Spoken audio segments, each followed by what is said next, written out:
The laughter stung more than the cold wind that cut through his ragged coat. On the street corner, a man with tangled hair and worn boots tried to tell his story to those who passed by. They scoffed, rolled their eyes, and whispered that he was just another beggar spinning lies for sympathy. His voice trembled, but not from weakness. From the weight of memories no one believed. Before I tell you what happened next, tell me in the comments where you're watching from. I love knowing who's listening. The man's name was Thomas. To the world around him, he was a shadow, ignored by most and ridiculed by others. Yet deep within him, there still burned a dignity that no amount of poverty could extinguish. When he spoke of jungles, of night patrols, of brothers lost and battles survived, people smirked and turned away. His medals, once gleaming, were gone. His uniform, once pressed and proud, was long buried under years of dust and regret. But his memories remained, vivid and unshakable. A group of young men gathered one afternoon, egging him on with mocking questions. "Tell us, old man," one sneered. "How many wars did you win in your dreams?"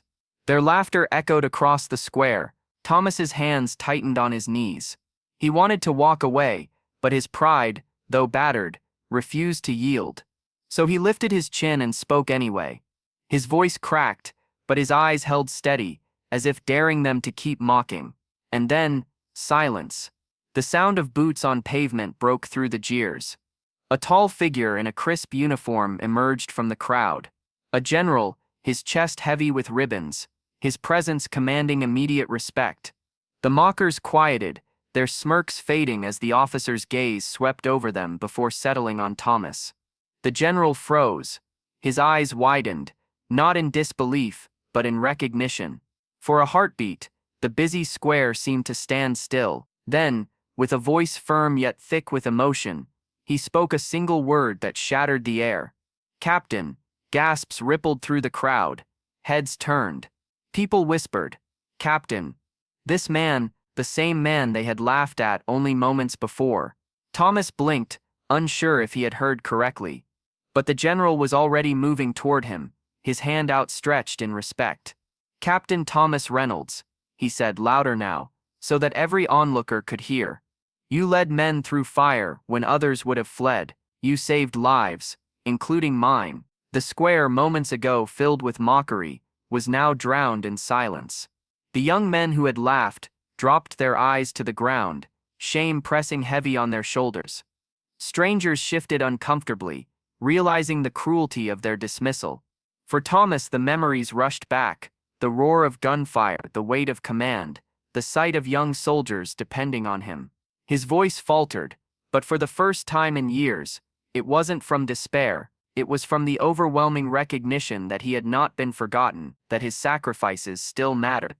The general removed a medal from his own chest, polished and shining, and pressed it into Thomas's weathered hand.